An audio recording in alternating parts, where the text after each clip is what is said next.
So this is part 2 and of the presentation, and this is the second of my presentation on understanding processed food addiction. This is there will be a part 3 as well. So this is halfway through. So please note that this presentation is for information only. It's not medical advice. And discuss any dietary changes with your doctor, especially when you're on medications for diabetes. So processed food addiction, just briefly going back over the last presentation, there's a conscious or unconscious dependence on highly palatable processed food, giving rise to an eating behaviour that some find helpless to stop in spite of negative consequences.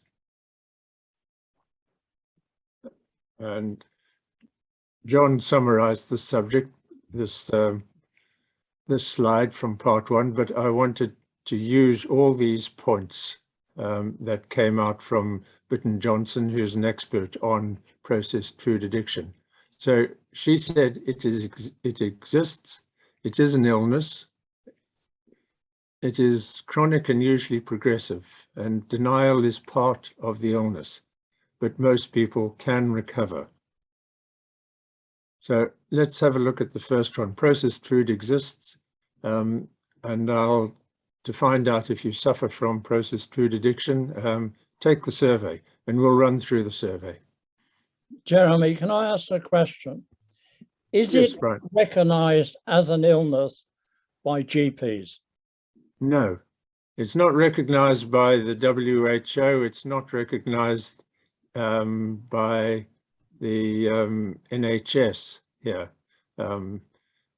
Binge eating and other addictions, I mean, gambling, smoking, of course, these are all recognised addictions, but processed food addiction is something which is not yet recognised. Yeah. Perhaps we can try and change it. There are people trying to do that. Yes. Yeah. And the Dr. Jen Unwin in the Public Health Collaboration is leading the fight to get that changed. Yeah. So the other point, it's chronic and usually progressive, but there are consequences: physical health, mental health, social, and possibly financial as well. Denial is part of the illness. So denial is a refusal to acknowledge the reality of one's situation, but accepting and admitting is the first step towards recovery. And lastly, most people can recover, but without taking the responsibility to engage in recovery activities or treatment, food addiction is progressive. But to exercise this responsibility, you need knowledge and you also need choice. So let's look at the first one. The following survey that we'll go through is based on something called the DSM-5 Addiction Survey, as adapted by Dr. Joan Ishflint. And she's an expert on food addiction and has written a textbook on it. So DSM-5 is the Diagnostic and Statistical Manual of Mental Disorders, 5th edition. And sort of as Brian asked, it doesn't specifically mention food addiction, but other substance use disorders. So hence the need to adapt it for food addiction. So there are a few food addiction surveys. This one has 11 questions and is essentially the same as the one I included in the first presentation. And it's the one used by, and it's the one, sorry, I used in the Thanet Diabetes Self-Care website. I posted it on that. So the one that I'm going to run through is very similar to that. The Public Health Collaboration have a shorter version, and that's the one I showed in part 1 of this presentation. And there's also something called the Yale Food Addiction Survey, which is highly regarded, but it's also not very user-friendly. So I'm not going to even attempt to do that. So and what I'm going to suggest is that as we go through this, there's 11 questions, pencils and papers out, and just mark down question 1, yes or no. If you wish, you don't have to, and of course you keep it to yourself at the end of it, by all means. This isn't a therapy session at all. So eat more than intended, and a comment that somebody might make under this one, I wish I hadn't eaten all of that. Can I just ask that these questions, are they just on processed food or general food? It is general food, but mostly we are addicted to processed food. It is the processing which causes the addiction. And that's also the same with much of the substance abuse. The coca leaves, if you chew them as they do in South America, don't cause an addiction, but if you process them, they become cocaine and they become very addictive. So it's the processing which tends to cause the addiction. Right.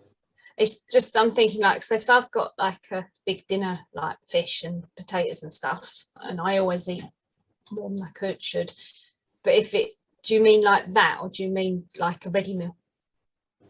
I don't think one becomes addicted to good real food, like the fish that you're cooking with the potatoes and the veg, something which you cook yourself, but it's more a ready meal. I mean, for example, bread and sugar, and sugary drinks, etc. Yeah. Okay, thank you. So people might think I've tried to cut back, but I've tried every diet out there. Probably a common comment on that. Spend a lot of time planning, getting food, eating and recovering from eating. And a comment on this one is, I have food hidden everywhere. I'm constantly watching to make sure I have enough. And you might hide the food in several different cupboards in your house or your office. Number 4, you experience cravings, strong desires, or urge to eat processed foods. And you might think, I think about food even if I'm not hungry or doing something else. 5 is eating makes it hard to fulfill obligations at home, work or school. I miss a lot of work going to doctor's appointment because of overeating. That would be, I wish I could just clean up my diet and improve my health, but I always fail. And persistent or recurrent social or interpersonal problems relating to eating. So one of the comments on this, my husband wants me to get the fattening foods out of the house. Well, it could be the other way around, of course. My wife wants me to get the fattening foods out of the house and away from our overweight kids. He wants me to lose weight. We fight about it, but I love sweets and bread, and I love giving them to the kids. It may cost me my marriage. These are genuine comments which Robert Lustig, and together with Joe Niflin, put together these comments from people that they had, from their patients, essentially, because they do have patients and they do try to get them out of the food addictive problems. So 7, giving up important social, occupational, or recreational activities in order to eat. So you might just isolate and not want to go out. And this one, and I've underlined part of it. I know I'm isolating, but I don't care. And that's quite a harsh comment that somebody might make, but it's possibly true. So eat when it's hazardous or dangerous to do. So drive through fast food restaurants means I pull out onto the driving street with no hands because I'm frantically digging into the fries and ketchup. You can imagine somebody doing that. Number 9, eat in spite of knowing about consequences. My doctor just diagnosed me with diabetes. He says I need to lose weight and start taking care of myself. I know this, but I can't seem to do it. But of course, you need the knowledge of how to do that as well. Number 10, need to eat a lot more than before in order to get the same feeling. So one fizzy drink used to be enough to get me through the afternoon. Now I am crashing before the afternoon is over. But it's also having a response to that fizzy drink or that cake. And you get a sort of like a dopamine hit, and that dopamine hit slowly wears off. And over the years, you need more and more of the fizzy drinks to get the same hit. And the last one is feel worse after cutting down or stopping over eating certain foods. So if I stop eating sweets or bread for a few days, I'm anxious and irritable. And sometimes I feel like I'm having the shakes. I start eating sweets again to feel better. That's just simply withdrawal symptoms. And one can have the same sort of withdrawal symptoms if you give up coffee. I know that's my addiction. I have my big mug over here, so I'm probably not going to. I haven't even tried giving up coffee, so I wouldn't know what the withdrawal symptoms are like. So what was your score? Here's some scoring. 1, a possible pre-addiction. 2 to 3, a mild case. 4 to 5, a moderate case. 6+, a severe case. And Dr. Joan Efland, who put the survey together, says anyone scoring 2 or more, taking no action should not be an option. And so if you scored very low on this one, or you're overweight or in the obese range, or you have a metabolic disease, like type 2 diabetes, you may be in denial. You may be the last person to know that you are in trouble. And I kind of like the sayings from Richard Feynman, who's a physicist. And he says the first principle is that you must not fool yourself, and you are the easiest person to fool. So let's look at part 2 of this section. Food addiction is chronic and usually progressive. There are consequences, physical, mental, social, and possibly financial as well. So these 2 books here, Food Junkies from Vera Tolman. She's another expert on food addiction. And Ben Bickman, who's really an expert on insulin and insulin resistance. I've read one of these books only. I've read Why We Get Sick by Ben Bickman. But there are similarities between food addiction and type 2 diabetes. In type 2 diabetes, you have an impaired insulin response. In food addiction, there's an impaired dopamine response. And both take time to develop. Can be years, decades that this happens over. But they get worse over time. And the longer one has these conditions, the harder it is to recover. So if you're diagnosed with diabetes, you would want to engage in recovery activities or treatment, as you know, everybody does. the same must apply to food addiction. It's easier to diagnose diabetes. It's much harder to diagnose food addiction, but treatment is needed for recovery activities. So let's look at, and I'm hoping this doesn't get too scary, especially for those who are new to the group. I've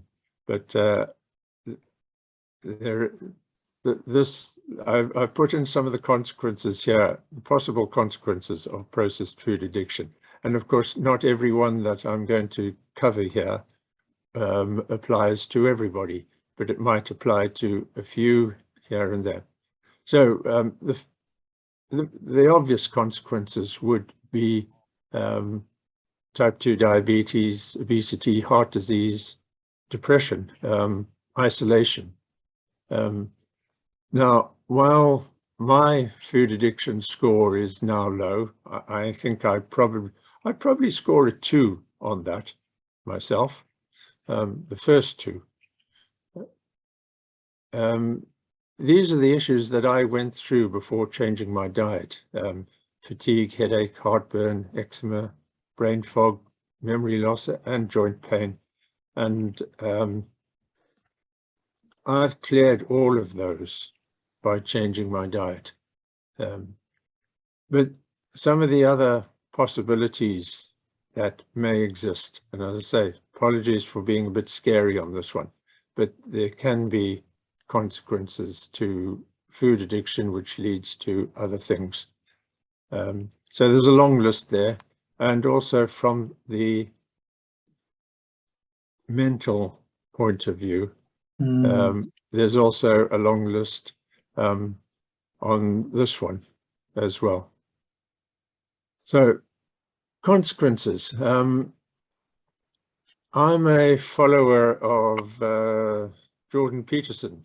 I don't know if he's a Canadian, what should I call him, a clinical philosopher. And so I listened to one of his podcasts in which they were talking about this. So his response to a question on this was, which is more frightening if you do nothing, action or inaction?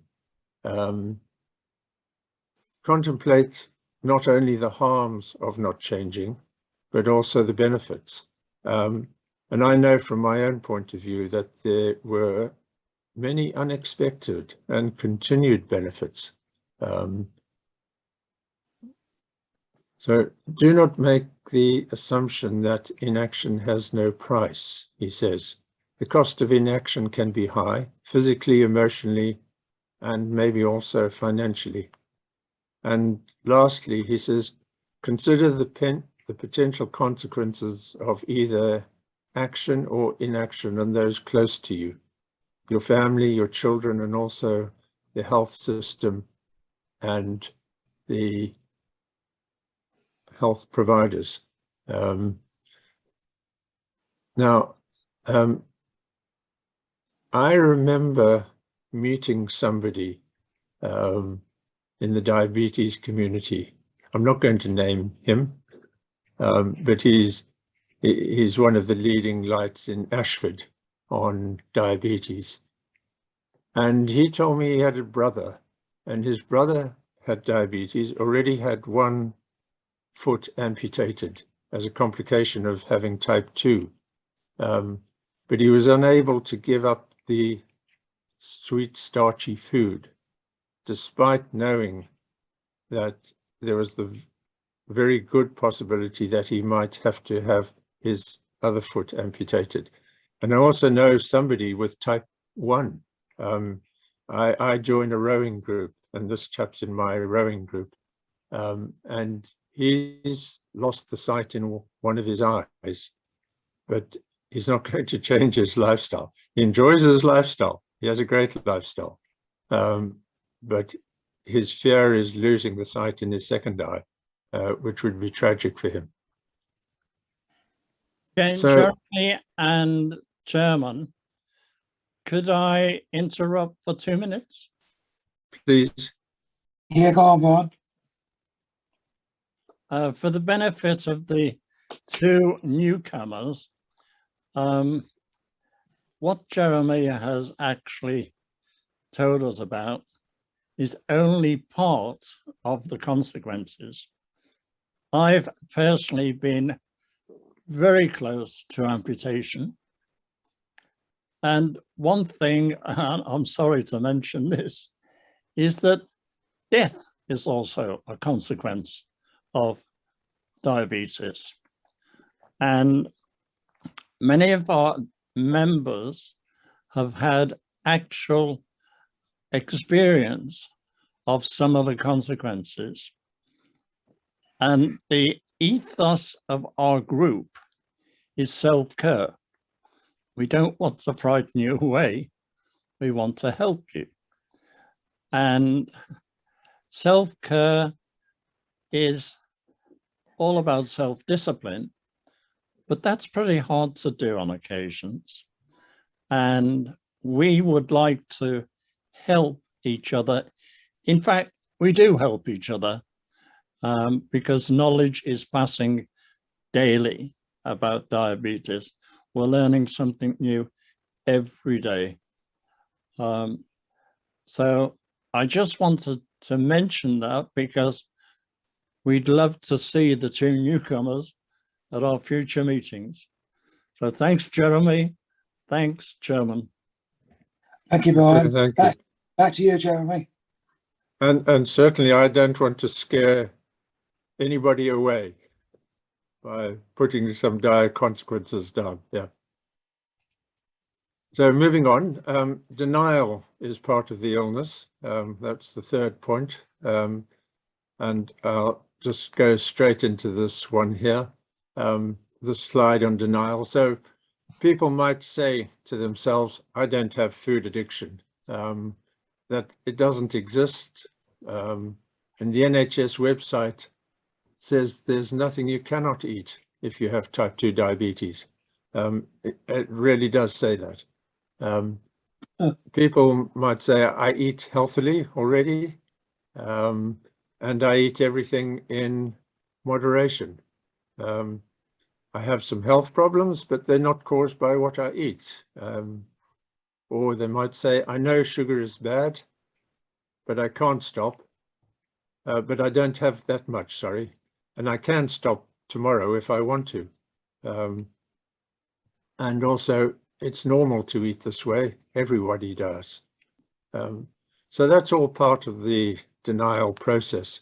And this cover from Cosmopolitan, which was in my previous presentation, I don't agree with, to say that this is healthy. So ignoring the signs is a good way to end up at the wrong destination. But moving from denial to acceptance, I found this rather nice saying, understanding is the first step to acceptance, and only with acceptance can there be recovery. Anybody can tell me who said that? It's been, you probably can't, but you've probably heard it before. If you've watched Harry Potter and the Goblet of Fire, Dumbledore said that. But I thought, so J.K. Rowling wrote that, and I thought that was just a rather nice saying. Understanding is the first step to acceptance, and only with acceptance can there be recovery. So what you could say to yourself, I think I could be addicted to processed food. What I'm eating could be giving me health problems. I've been following the general advice, but it has not helped. I know sugar is bad. I need to cut it out. I need to know what is bad and what works for me, because probably not just sugar, of course. I need to change, and I may need help.